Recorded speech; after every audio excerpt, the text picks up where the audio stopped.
Well, we're back to waiting again. Andy's got a lot longer drive to the grain bins. He's got about 4.5, 5 mile trip to the grain bins to get unloaded. We're in a lot better yielding corn. We're gonna have to do a little bit of waiting on them. And I know a lot of y'all probably saying, well, you need another truck, need another truck driver and all that, and not really. I mean, corn's really the only place where we could really use one, and honestly, I don't want the headache of owning another semi-truck, another trailer, 18 more tires, one more motor, one more transmission to maintain and keep running, plus trying to find somebody part-time to run that truck.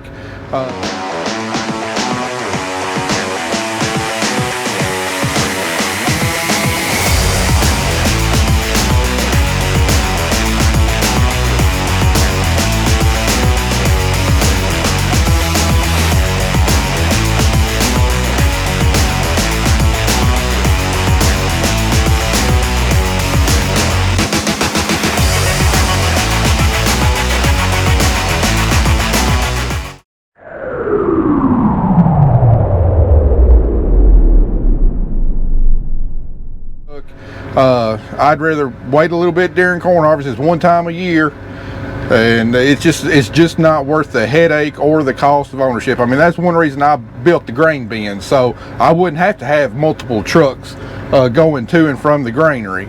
You know, plus also getting a higher price for our grain also. You know, I've got enough headaches to deal with. I don't need any more. You know, corn harvest is 1 week, a week and a half out of the year. We got to wait a little bit, and the only time we really got to wait is when we get up here in Madison County, where he's got a farther trip home. So, you know, we can make do with one truck, one trailer. I find as I get older, I really look to try and keep things as simple as possible, and only having one truck and one trailer is definitely simple. And then not only that, I mean, you got the cost of the tags, you got the cost of the insurance to maintain, you know, another piece of equipment for use of what, 1 week a year, and that's even provided I could even find somebody else to drive that truck 1 week out of the year. You know, it's just not worth it. A bigger grain cart though, that would most definitely be worth it. Unfortunately, they've gotten terribly expensive, and really doubt they'll go down anytime soon. All right, well, apparently we just changed varieties. I knew I had about 20 acres or so of that Pioneer 13777 variety, but yields just shot up on my last pass. I mean, we're talking about consistently over 200, sometimes well over 200 all the way down. So now we're on my favorite corn variety of all time, Pioneer 1464. I'm probably going to cry whenever they quit offering this variety, which could be anytime soon, because I think it's the best variety Pioneer's ever produced. Just been very, very consistent, and big yields. I mean, just big yield. It might not be the top yielding variety that Pioneer's ever produced, but over the broadest types of soils and environments, it definitely holds the top spot in my opinion. Man, it's so much fun to watch the bushels roll in now, and not just in a spot or two in the field, but from one end of the field to the other. Like 233 right there. I think I saw it get up as high as 250. And for the type of year that we've had, that's absolutely phenomenal. So Pioneer, if you're watching, I want 1464 again next year. I don't want to see that it's been axed. All right, now we got into our test plots right here. We got some inrows I'm gonna have to shell out, and then that block right there is going to be test plots that we will get tomorrow morning. All right, let's talk a little bit of marketing now. You know, I've been talking all year long how prices have just continually gone down.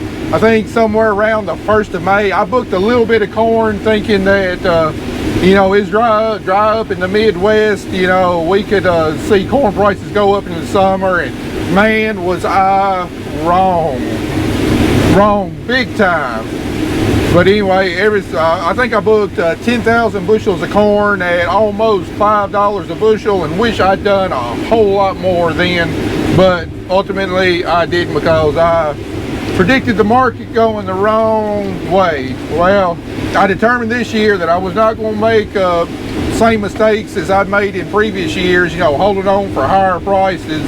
And right now we don't have an attractive market price to book, but we've got a really attractive basis price, which is the over or under the Board of Trade price that you actually receive for the commodity. And right now, December delivery corn at the elevator is showing it at 15 over. That means we get 15 cents per bushel over whatever the price that we sell it at on the Chicago Board of Trade. 15 cents is pretty good. I have seen it as high as 25 cents, and it's been hanging at 15 cents here for a little while, maybe a month or so.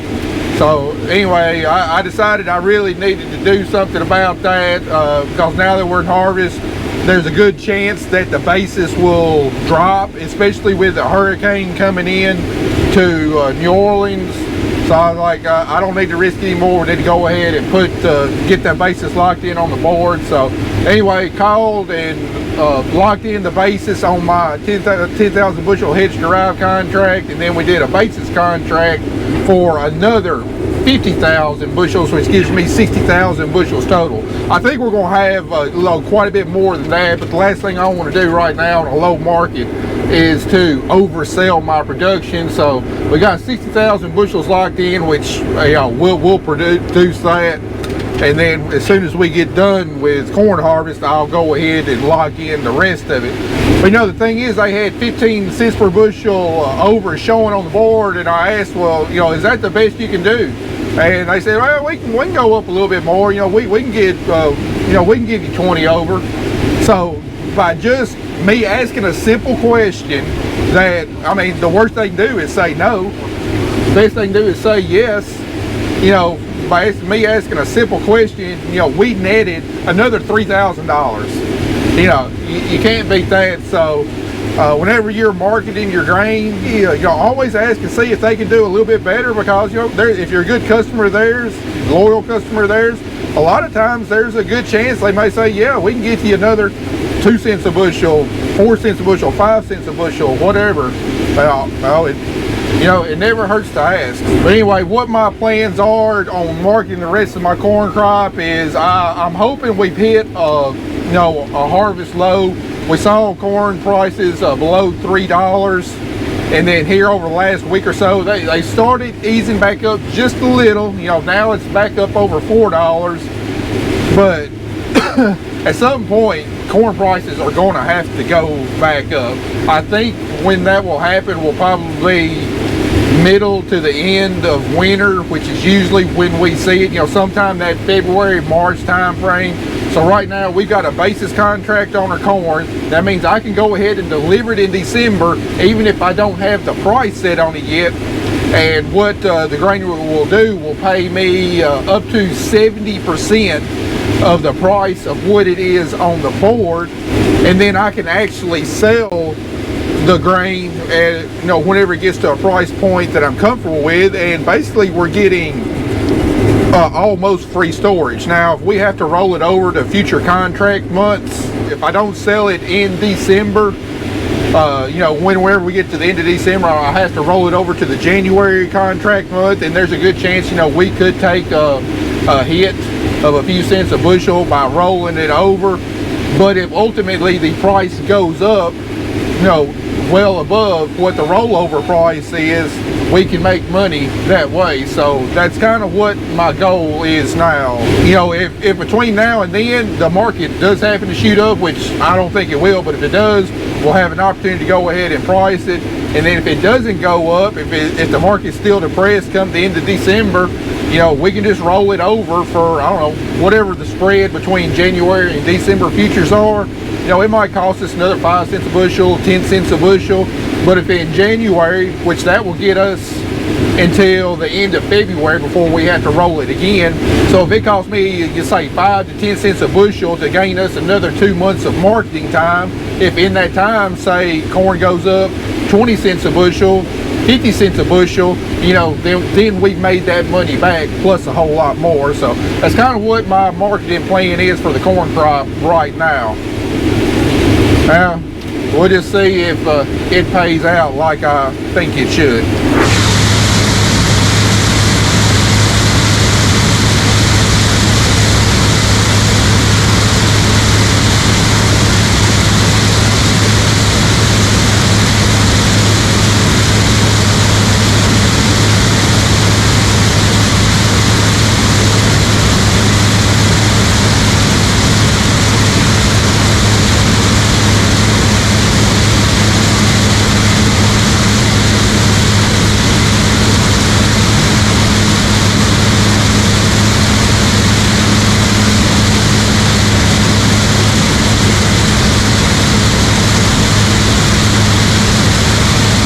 I think we're going to cut one more load and call it a day. We've had another just absolutely fantastic day. By the time we get this load cut, we'll cut about 64 acres for the day. Done almost 12,000 bushels. Man, it's been a good day. Nice big field like this, though. That's what this combine can do. And if we hadn't, had to wait on the truck at all, definitely could have done more. But as is, we got a lot of corn out of the field today. And just like I hoped, the yields up here have really picked up. Yield monitor showing field average 181. I mean, for us, that's a really good yield. And considering the year that was in, that's an outstanding yield. Of course, when you got one big field, you don't have a bunch of tree lines and inrows and everything else, that all helps. But overall, we got some really good spots on this farm. And we also got some lower yielding spots, between 100 and 150 bushels, kind of where those white streaks of ground with a lot of really tight clay content, where it kind of goes through the fields, and we can definitely see the corn stunted and yields dropped off there. The ground's just too tight. But I think I've seen enough out of this farm. I really think that ripper that we bought, I really think it would pay off if I run it across this whole thing. So I've actually already started ripping a little bit of ground. I got started yesterday just to get it set and try it out, see how well the tractor did. I didn't film any of that, but I'll be sure to give you the rundown on the ripping, after corn harvest when we get started going across a bunch of acres. I'm probably going to try and do a couple hours of ripping every night after we get done harvesting, just because it's such a slow process, and I want to try and get it over as many acres as possible. And considering Andy's going to be planting cover crop whenever we get done shelling corn, I want to try and be a few acres in front of him, so he's not waiting on me to rip the ground in order to run the drill across it, because he can easily cover twice as many acres a day planting cover crops is what I can rip. So anyway, guys, we're going to get this load cut, blow off the combine, and I'll see you out here in the morning.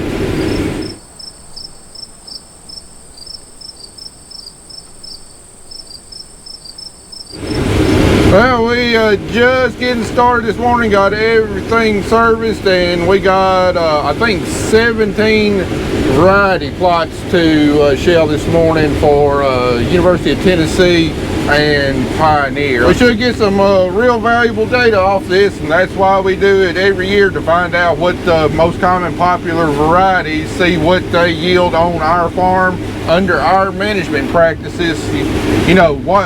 Looking at other people's test plot data is great, but there's no substitute to seeing how something performs on your soil types under your management practices. And considering how quickly corn varieties change nowadays, the best varieties, usually might only be around 5 or 6 years. Sometimes varieties don't even last 2 to 3 years before they come out with something new. We really gotta stay on our toes to find out what the top performing varieties are, because today's corn prices, just say a 5 bushel difference in a variety, you're talking about anywhere from $20 to $25 an acre. Seed cost probably going to be about the same. I think it's day 7. Yeah, no, wait. Tuesday, Wednesday, Thursday, Friday, Saturday. Yesterday was Monday. Today's day 7, and we are doing test plots first thing in the morning. Well, actually it's 10 o'clock. I had to run and go get hydraulic oil, bring it back to Andy, and then bring it out here to Matt in the field. And then this will probably take about an hour, 2 hours. I don't know how many we have, but there's a bunch. And then we are almost done with this field. I don't know what Matt's plan is after that. I don't know if we're gonna go do bottoms or if we're gonna do whatever, because there's a hurricane coming. Anytime there's a hurricane that comes up through Louisiana or Texas, we get the remnants of it. It's kind of like 2018 all over again.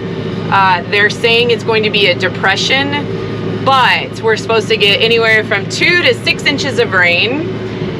and the winds. So the winds are going to be a problem. One, this corn is already stressed out enough from not having any water, and our cotton will probably lay over because that is stressed as well. So, but very, very grateful that we're going to get some rain, because this is like concrete. I am getting my butt whooped in this. It's not a good time. My back is killing me. But this farm is doing a lot better than the previous ones. So yeah, just that's the update. I'm gonna take numbers and we'll see what these varieties do. I tell you what, this movable spout that I retrofitted onto this combine, I mean, it's handy in all situations, but trying to dump into these tiny way wagons with that auger stuck way out there, it makes a huge difference. We ain't got a lot of real estate to try and hit over there. And I know probably several of y'all are saying, well, a movable spout was not standard equipment or even available on the 7120 combine, and you would be correct. However, one winter, well, before I started even doing YouTube, we were able to retrofit one on there. In case y'all are wondering how I did it, you want to do the same thing to yours. The spout and everything is all Case IH. I think it's for the, you know, like the 30 series. I got all the equipment except for the actuator. I got the boot and all the hardware and everything from Case IH. And then because my unloading auger is a little bit smaller diameter, I think it's 2 inches smaller diameter than what the 30 series is, we had to use a bunch of washers as spacers on the boot to make it mount up properly. And it doesn't completely seal off 100% like it's supposed to, but it does a very good job. But the actuator that actually moves it, we bought it aftermarket. It was actually pretty dang cheap. If I can remember, I'll look it up and post the website where I got it. And then we run, you know, 2 wires to a switch up here. I've got a return to center rocker switch right here that I control the spout with. You know, on the newer combines that have it factory, you can control it with a hydro handle, but the CAN bus system is not capable of doing that on this combine. Anyway, works out really well and really glad it did it. A little update on this whole situation. I saw the doctor last Friday. He didn't like the way that my ankle was moving and the fact that I was still in a lot of pain and there's still some swelling, and this happened on August 3rd. And here we are, September 10th. So I have an MRI on the 25th. I see the doctor 3 hours later, and they will determine whether or not I'm going to have surgery. But it is looking like I'm gonna have to have surgery. He thinks I've torn all the cartilage in my ankle, and it's just like floating around in there. So that's fun. Or I've torn the cartilage and the tendon that connects one bone to the other. So therefore, right now it's at 80%. I might have to have surgery. So it's like one thing after another. 2024 is giving.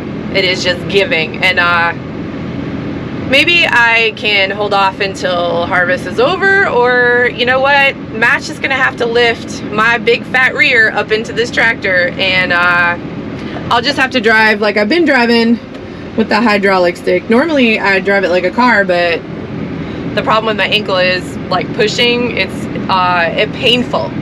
Story of my life, honestly.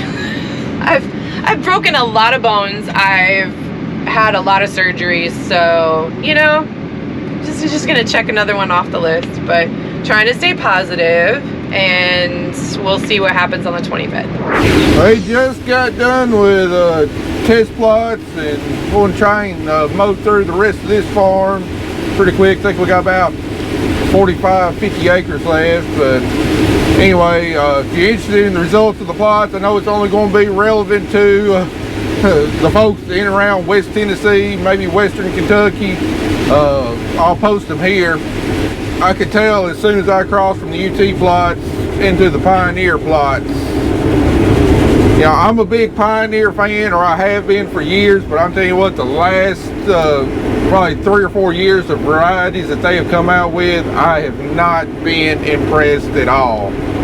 You know, 2 out of the last 3 years we've had either some form of really dry weather or a major drought to contend with, and my biggest beef with Pioneer has really shown out, and that's it just does not have the stress tolerance of other varieties. I believe, you know, you get great conditions. I believe Pioneer can, you know, it's going to yield up there with most everybody else, but you get some dry weather with the varieties they got now, they just don't look good at all. As it was, I think there was maybe 1 or 2 numbers that kind of caught my eye, but that 13777 that I planted on the first part of this farm, and I mentioned I could tell exactly when I pulled out of it into the 1464. Well, looking at the date on the test plot, I mean, that shows why. And the thing is, that 13777 is supposed to be replacing 1464, and I just don't know if it's going to, if I'll even be able to get 1464 next year. But I can tell you what, I will not be planting any of that 13777. There's one thing I've learned in farming, is that year in and year out, you're more likely to get subpar conditions than you are to get ideal conditions. And picking a variety based upon what its potential is in ideal conditions is a surefire recipe to losing yield. There was definitely some of the ones in the UT plots. I haven't gotten all the results back yet, but there was definitely some of the UT plots that looked really good. And thinking about how I'm going to be selecting my corn varieties next year, I mean, DeKalb has got some fantastic varieties out there, perhaps some of the highest yielding varieties, but they've also got the highest price tag. And when we're looking at $4 corn, you know, paying well over $300 a bag for corn seed, I mean, that's a tough pill to swallow. So I don't know what I'm going to plant next year, but this winter I'm going to do some research, do a lot of price of varieties, and I don't know, I might try to go to like some you know, non-GMO off-brand corn, you know, if the price difference makes it worth it. You know, I've heard that there's some really good high yielding varieties out there. Maybe they might not yield as high as, you know, the DeKalbs and the AgriGolds and the croplands, but when you count the reduced cost of the seed, you know, might actually put more profit in your pocket. I don't know, thinking about corn next year though, I'm gonna have to do a lot of pencil pushing trying to figure out what's actually going to work. And just to be fair to Pioneer, as we worked across the plot from the UT varieties into the Pioneer varieties, we got into some more drought prone ground, some more of that whiter ground or whatever. And you know, just look at the very last variety that we harvested, that DeKalb 6835. I mean, that's absolutely a top dog variety, and you know, it definitely did better than the Pioneer varieties, but compared to the higher yielding varieties in the UT plot, they just kind of show you how the ground kind of fell off. In a normal year with normal rainfall, it wouldn't have been an issue, but in this year when we experienced periods of drought, it definitely came into play. So while I think most of those Pioneer varieties are kind of subpar to the ones in the UT varieties, the difference isn't between the varieties is not quite as stark as what it appears to be on paper. So just keep that in mind if you're using this data to determine what varieties you want to plant next year. Guys, today I come to you with a heavy heart. Yesterday, September 26th, Nikki Bowers, husband to Allison Bowers, father to Trey and Barrett Bowers, passed away after a short hospital stay due to complications from a heart attack and pneumonia. Now, if you didn't know, Nikki and Allison Bowers, they're the ones that own the company that do all the merchandising for us, that actually make the products, you know, our shirts, our hats, and other stuff, and then sell those products online.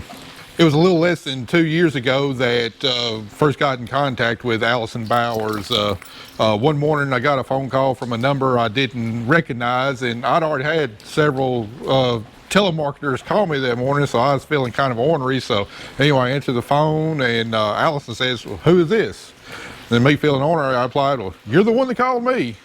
But anyway, her and her kids had watched our YouTube channel, and for a Christmas present, she was wanting to arrange a visit for Trey and Barrett to come visit our farm. And anyway, I obliged them, got to know them, And in the course of getting to know them, found out that Allison and Nikki run like a graphics design business. We're starting a graphics design business. So naturally, you know, at that time we had been looking for somebody to design a line of products for our farm, and asked them if they'd be interested. And that's really how we came to know them. And just come to find out they're just been an absolutely just awesome family to work with, a God-fearing family, just absolutely wonderful people. So anyway, you know, it broke my heart when I found out that Nikki had suffered a heart attack. You know, we prayed for recovery, but it just wasn't God's plan for him to recover. Now this isn't a sad day for Nikki. It's a joyous day.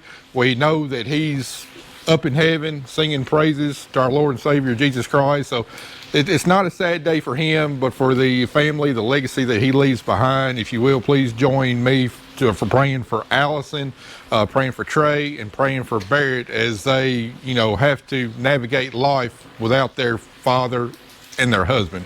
Now, I have absolute confidence that the Lord will provide for them, that they will be able to navigate, but it's going to be a really tough period for them as they deal with the loss of Nikki. So folks, we'd really appreciate your prayers for this wonderful family. And you know, if you want to support them, like I said, you can visit the online store, but please be mindful of what they're going through. There's probably going to be some delays with filling orders and getting them out and everything. But I know as a small business, they would appreciate your support, and I would appreciate you supporting them also. You know, just from that one phone call, they've now built a business that has, I believe it's eight different YouTube channels on there that they're merchandising, and have done business for countless other ad companies that approach them about making hats or shirts for their company. So while it's a sad day for all of us because we won't be able to see and talk with Nikki anymore, ultimately it's a joyous occasion for him as he now will spend eternity in heaven alongside Jesus. So anyway, guys, appreciate y'all support, appreciate y'all watching. See you in the next one.